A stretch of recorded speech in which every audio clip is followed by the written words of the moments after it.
Ky është një segment që dedikohet totalisht nënave të reja, ato të cilat janë në atë lejen vjetore të lindjes në shtëpitë e tyre me të vegjëlit e tyre, të cilët mund të jenë 5 apo 6 muajsh dhe kanë disa pyetje për sa i përket mënyrës se si duhet i ushqejnë këta të vegjël. Kur nis ushqimi ngurtë, cila është përgatitja që do të bëjmë në rast se duam të ushqejmë fëmijëve perimet apo frutat, ushqimi në rast se është nga nëna që kemi qumshtin e gjirit apo formule. Të gjitha këto pikpyetje që nënat e reja kanë me të drejtë, nuk mund t'i marrin vetëm përgjigjet në hapësirën virtuale, por le t'i marrim edhe nga profesionistët në studio si që Rita Basha. Mirëmëngjes, mirë se vjen. Kresi e dashur, dietologe klinike për të na thënë se çfarë po bëjmë mirë e çfarë po bëjmë gabim në ushqyerjen që kemi për foshën në shtëpi. Asnjë mënyrë e të qenurit nët nuk është gabim, thjesht ka nevojë për përmirësim, sepse ndonjëherë duke folur ekspertët nëna ndihen shumë në faj dhe unë e kam vënë re këtë. Asnjë gjë nuk është gabim, thjesht ne jemi rritur me tradita të tjera, me mënyra të tjera dhe ato implementojmë edhe tek fëmijët. Megjithatë mirë është të hedhim syt nga eksperti, askush nuk flet kot dhe gjithmonë bazohet diku. Ndaj, sipas rekomandimeve të shoqatave pediatrike apo OBSH-s, gjithmonë rekomandohet që ushqyerja deri në moshën 6 muaj të bebit të mos jetë komplementar, pra të jetë vetëm qumshti i gjirit. Duket sikur po me çfarë do rritet bebi, por kështu e ka krijuar natyra që qumshti i gjirit t'i plotësojë të gjitha nevojat për hidratim dhe ushqyerje të bebit deri në moshën 6 muaj. Dhe pastaj mbi 6 muaj, pra në moshën 6 muaj është pikërisht koha kur bebi duhet të fillojë ushqyerjen komplementare. Sigurisht ka raste të caktuara për të percentilit të rritjes apo zhvillimit të fëmijës ku mjeku pediatër sugjeron ushqyerjen edhe në moshën 4-5 muaj, por kjo nuk është rekomandim për të gjithë. Ky është rasti kur vërtet fëmia ka nevojë, sepse ndoshta është prematur apo ka një rritje jo normale, jo të parakoshme, po nuk ka një rritje normale. Kështu që normalisht në këtë rast pediatri mund ta sugjerojë. Gjithsesi, mbi moshën 6 muaj mirë është që të kujdesemi të vendosim gradualisht ushqimet, sepse është dhe kjo tendenca e gjysheve i jepi të hajë të rritet shpejt, por në fakt ka një radhë të caktuar. Dhe gjyshet thonë se din gjithçka. Në fakt gjyshet din gjithçka, por në këtë rast edhe duhet të updatohen pak me informacionet sepse e vëre dhe jo më kod e kam pasur edhe nevojën që ta shkruaj librin ushqyerja e fëmijëve 0 deri në 6 vjeç, pikërisht për këtë arsye sepse është 0 deri në 6 vjeç është koha ku vërtet fëmia mëson të edukohet. Pra 0 vjeç dhe gjithmonë thonë po ç'a do haj? Po, dhe ai orari i të ushqyerit me gji, jo çdo qarë fëmijës nën kupton që ka nevojë për gji, çdo qarë mund të ketë një arsye tjetër, ndërkohë nëse ne dim të vendosim orare të caktuara, intervale kohore, fëmia mësohet. Dhe sot kur jemi të rritur, unë pacientëve gjithmonë u them, nuk më intereson sa do mësohesh, më intereson çfarë edukimi do kesh ti ndërmjet orareve, ndaj është shumë e rëndësishme. Hyrita, sepse përmendë vetë këtë qarën e bebeve që praktikisht nënat shqiptare pakën mendojnë që duhet i ushqen t'i japin gji. A ka një formulë eksakte se sa herë duhet t'i japin gji? Sepse neve vërtet na pëlqejnë foshnjët topolake, bufalake, por ato tulet fitohen ndoshta nga ushqyerja shpesht e tepërt, pa karar. Shiko, dhe është shëndetshme që një bebe të jetë aq topolake. Unë përmenda fjalën percentili i rritjes. Është një grafik në të cilin e shohim një lloj kurbe që është në varësi të peshës dhe moshës. Dhe normalisht, përveç se janë shumë të bukur, gjithë fëmijët si dobët do të shëndosh, normalisht mirë është që të jenë brenda percentilit të rritjes, sepse kur flasim për peshën ne nuk nënkuptojmë vetëm peshën në kilogram, por nënkuptojmë edhe parashikimin që mund të kemi mbi problematika shëndetësore. Sigurisht, mbi peshat e fëmijët nuk lidhet vetëm me të qenurit i tepër ushqyer apo më pak i ushqyer, sepse lidhet edhe me faktor genetik, lidhet edhe me shtatzanin e nënës, a ka qenë ajo e trajtuar me insulin për diabetit gestacional, si ka qenë pesha e saj, pra ka një tërësi faktorësh, pra të mos lidhemi vetëm hëngri keq, hëngri mirë, sepse ky informacioni është bërë kaq banal sa njerëzit vërtet nuk dinë më as këtë besojnë dhe me të drejtë shkruajnë po ky ku është shkolluar ku ndryshojnë mënyrën e të shpjeguarit të gjërave, kështu që pa merak se jemi duke fol gjëra të dhura. Pastaj kur është gati praktikisht fëmia për të ngrënë ushqim ka disa shenja të caktuara dhe një ndër to është të ushtruarit të mbajtur i trupin drejt. Tek ato tryezat e veta, fëmia duhet ta mbaj kokën vet me peshën e trupit. Që mos rrezikojë mbytjen. Që të mos rrezikojë. Duhet të ketë fituar refleksin e përtypjes. Në atë moment tregon që fëmia është gati të gëlltisë, sepse qumshti normalisht qoftë i gjirit, qoftë formulë në varësi të mungesës së mundësive tek nëna, është i lëngët edhe nuk kërkon ndonjë kafshim apo një tjetër refleks, por ushqyerja komplementare kërkon reflekse dhe këto reflekset janë. Normalisht fëmijët luajnë me duar, edhe po të vëmrejnë momentin që fëmia konsumon gjirin, i mba duart të shtrënguara deri në momentin që fillon i lëshon kur ai është i ngopur. Pra, janë disa shenja që fëmia na i tregon, edhe intervalet kohore, se ndoshta ta lash pyetje të përgjigjen pa dhënë. Normalisht mirë është të ruajmë ato intervalet kohore çdo 3 orë, por gjithmonë kjo varet sa mundet bebi të ngopet, sepse ne tentojmë dhe patjetër që promovimi më i madh duhet të jetë ushqyerja me gji, por kjo nuk duhet të bëjmë me faj nënat që nuk munden ta furnizojmë bebin me gji dhe mund ta marrin formul. Ideja është që bebi të rritet brenda percentilit, të jetë me vlerat e gjakut në rregull, pra mos ketë deficienca e tjera me radhë, keq formime, keq zhvillime, pastaj pjesa tjetër formula apo gji, kjo mbetet e para zgjedhje e nënës, sepse nuk duhet frustruar, detyruar nëna, po ne që kemi bërë e tjera me radhë ca terma që sot nuk mund t'ja thuash dot një të reje sepse ka evoluar gjithçka, dhe nëse ajo ka zgjedhur ashtu është e drejta e saj, nëse dëshiron ta ushqejë me gji, ka bërë gjë më të bukur, sepse realisht gjithënia është ndër ato proceset që, domethënë, sa herë që e kujtoj them për këtë ja vlem barra që ran me vëllin fëmijë. Është vërtet që trupi i nënës di të njohë nevojat që ka secili fëmijë. Anna, më fal. Unë gjithmonë kam një shprehje që them, mëmësia lind në ditën që lind bebi. Sepse ti nuk di ti jesh nën para atij çasti. Në momentin që ngatrova emrin? Jo, ishte shumë saktë. Okej. Në momentin që ti merr bebin në krah, kupton ca instikte që më përpara nuk i ke patur. Dhe bëj ndaj një detaj, ka qenë shumë e çuditshme, unë kam lindur me cezarian dhe e kam bërë me narkozë gjenerale, që sigurisht nuk e pash bebin në momentet e para që më mungon ai çasti dhe e kam peng. Dhe shumë e habitshme, pasi më del narkoza, dëgjoj të qarën dhe them ky është Nikolas. A se kisha dëgjuar ndonjëherë të qarën e tij, se dia si do t'ishte ai fëmijë, dhe në fakt kur shkoi mamia tek dhoma e bebeve ishte Nikola duke qarë. Pra është një instinkt shumë i habitshëm që asnjëherë askush nuk do t'i jap dot një përgjigje, por unë kam vënë vetëm kështu që lind në momentin e Rita, kur duhet t'i japim bebeve foshnjeve ujë? Deri në 6 muaj, jo. Tani unë mbaj disa shënime, se me qëllime kemi tabelën aty, madje gjatë qëndrova. Pra, kur u japim bebeve ujë, e kemi shumë të rëndësishme këtë edhe jam i sigurt u vjen në ndihmë është shumë i rëndësishëm, edhe jo më kot në këtë libër i kam kushtuar një kapitull të veçantë sasisë së ujit, sepse deri në 6 muaj rekomandimet janë të mos jepet ujë shtesë për jashtë rastet që i sipërpërmendëm. Deri në 6 muaj qumshti i gjirit apo formula mjaftohet. Pastaj mbi 6 muaj mund t'i japim patjetër ujë i cili mund të jetë në formën e ujit natyral, por mund të jetë edhe nëpërmjet frutave apo kosit, që është një element shumë i rëndësishëm në ushqyerjen e parë të bebit, sepse kjo bën edhe tretjen e frutave apo perimeve kur ne ja japim. Vetëm ajo çfarë duhet patur parasysh është që ta dim nëse bebi është me intolerancë ndaj laktozës, jo me intolerancën e famshme të flokëve të ku diun çka ka dal, po me intolerancën që e diagnostikon realisht mjeku në varësi të simptomave reale që një fëmijë mund të ketë mbi ushqyerjen me qumësht apo me kosë. Dhe përpos kësaj e furnizon me probiotik që është shumë i rëndësishëm. Ajo çfarë është për të theksuar është që fillesat e ushqyerjes së bebit duhet të jenë graduale, pra ne nuk mund të japim 2 ushqime në të njëjtën kohë. Për disa arsye, së pari nuk kuptojmë dot reagimin që ka bebi, dhe së dyti duhet që një fëmijë të njihet me shijet. Shumë fëmijë nuk njohin shijet sepse deri në një moshë të vonë po konsumojnë pure. Në këtë formë ti nuk ja lejon dot fëmijës të provoj shijet, të shojë, të zhvilloj receptorët. Absolutisht, për receptorët dhe reflekset, sepse ai duhet të di kur është krokante, kur është e butë, çfarë kështu me radhë, duhet të eksplorojë. Dhe mirë është që të paktën një ushqim të provohet disa herë, derisa bebi të ketë fituar qoftë në thonjza imunitetin ndaj tij, pra nuk ka reagime, ti bindesh si nën që nuk ka reagime, dhe pastaj ti ta kombinosh, për shembull kungullin e verdhë me mollën apo me karrotën apo me dardhën, që janë edhe fruta perimet e para këto. Kjo është për çdo produkt derisa ti fillon bën 2-3 kombinime dhe ke kuptuar që reagimet nuk janë. Përpos kësaj fillohet rreth moshës 9 muaj konsumi i bukës. Edhe këtu ka luftë madhe, t'ja japim mos t'ja japim, na shëndoshin ti bën mirë. Po, bën mirë, buka integrale, pa diskutim, e pasur me fibra, folate, acid hekur, është shumë e rëndësishme për mirëzhvillimin e bebit. Deri në moshën 5 vjeç, fëmia gjithmonë ka nevojë për suplementim të hekurit dhe të vitaminës D.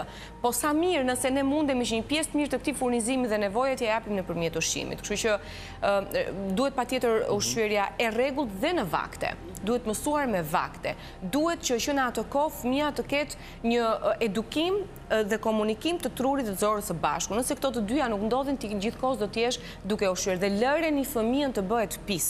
Nuk e konceptoj dot ato nëna që kanë hallin se u prishet përparsja apo u bëhet pis tavolina. Lëri fëmijët të bëjnë pis. Në momentin që ai nuk bën pis, as nuk ka eksploruar, as nuk ka mësuar. Ke fëmijë 7 vjeç që ushqejnë akoma. Sepse ai fëmijë nuk është lënë kurrë me lugën në dorë. Lëre, por pure, që janë këto pure 6 vjeç?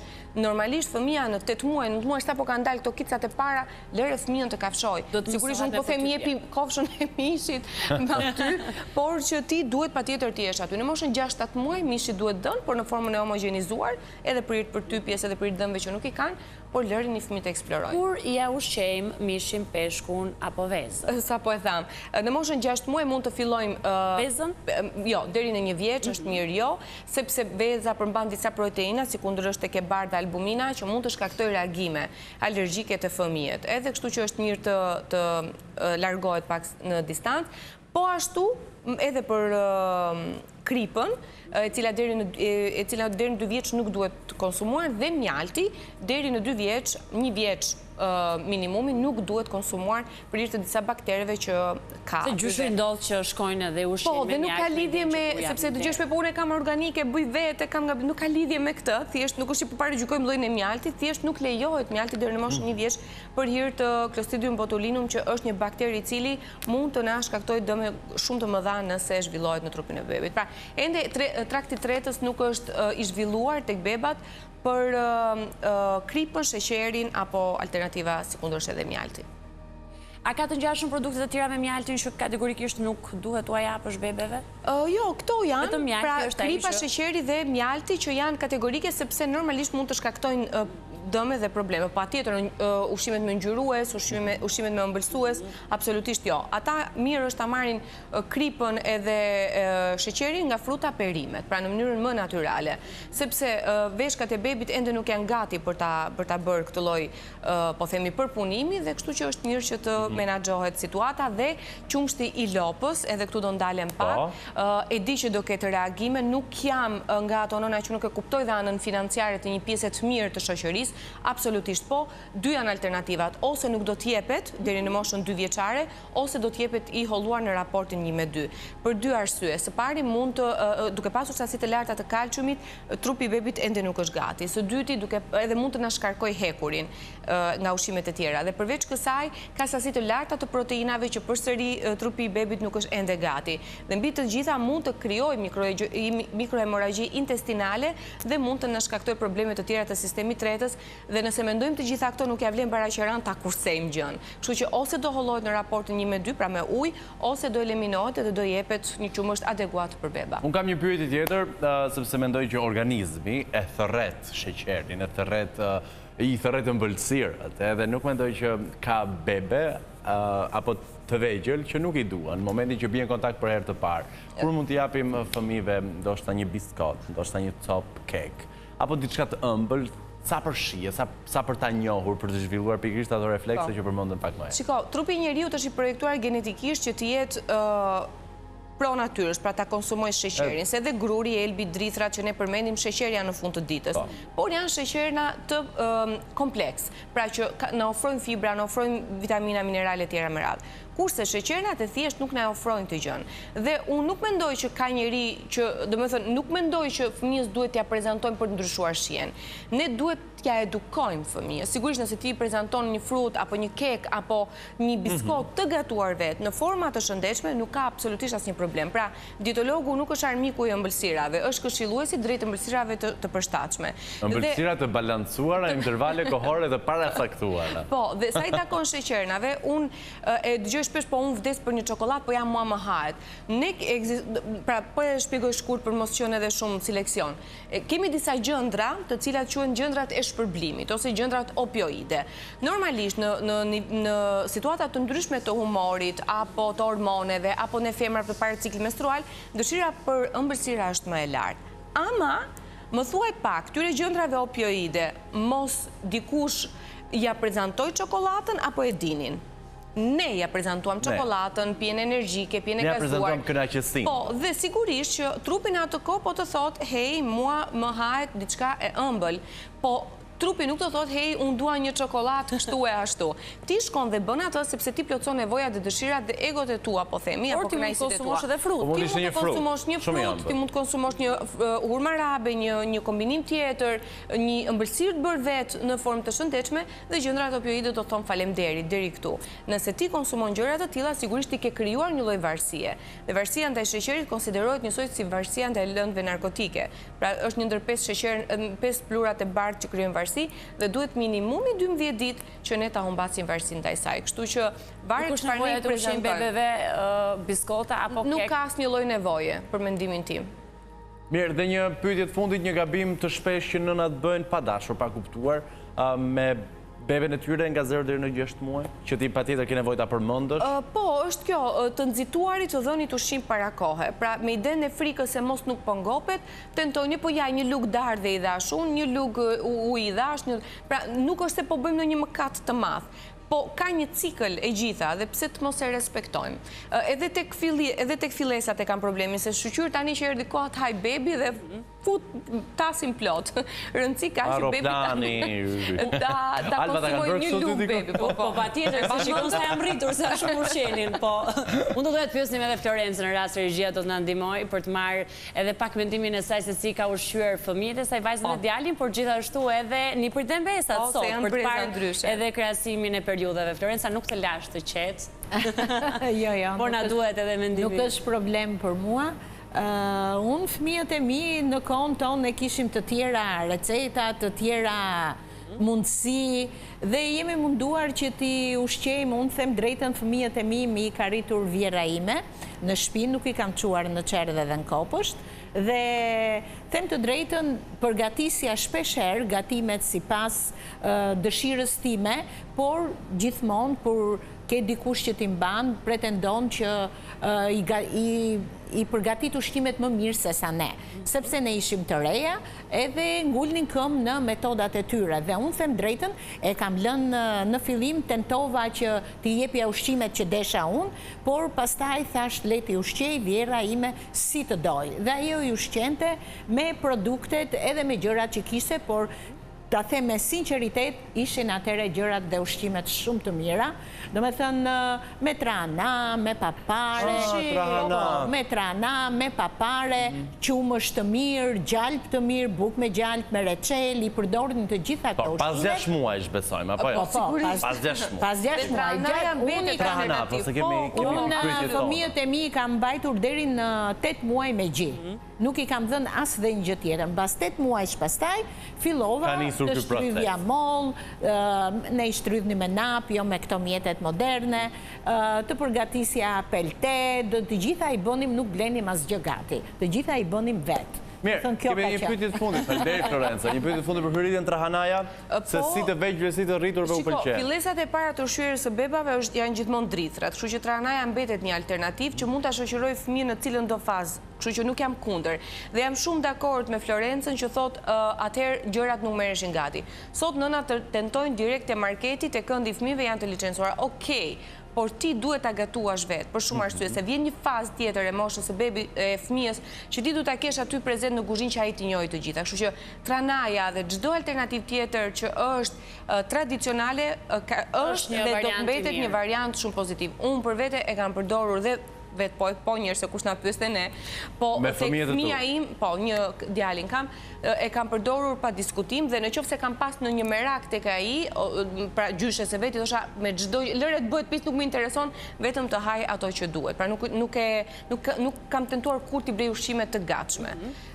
Sigurisht dhe ka ndodhur, se mos të bëhem tani sikur jam nëna më shëmbullore në botë dhe unë kam bërë gabimet e mia, por gjithsesi jam përpjekur që në 90% të rasteve të jem prezent në ushqimin e tij. Është rrugëtim, edhe mëson, por ndërkohë edhe luan rolin e nënës. Do t'isha dhe shembull për nënat e tjera, se s'mund të... Patjetër, disuhet nga proja jote, jo vetëm nga studimet. Ne të falenderojmë shumë për këshillat, sepse gjithmonë i bazon në argumente, në studime dhe patjetër i domosdoshme në këto daljet publike që të informojmë dhe edukojmë publikun për çdo pikpyetje që ka, e sidomos nënat e reja që ndoshta janë në prag të një pritje të ëmbël dhe këto informacione i ka të domosdoshme. Sidomos ato që ka një fëmijë 6 muaj që është Po, patjetër, po dhe këtë përpritjen e ëmbël është mirë ta kapim ndonjë ditë si temë, është interesante. Një sezon i tërë. Kemi një Kemi kohë sezon për shumë takime me informacion kaq të dobishëm. I themi publikut, ne do vijojmë me një shkëputje pak sa të gjatë dhe informative, kthehemi vetëm pas pak, nuk kemi mbaruar me ju. Flasim për hormonet.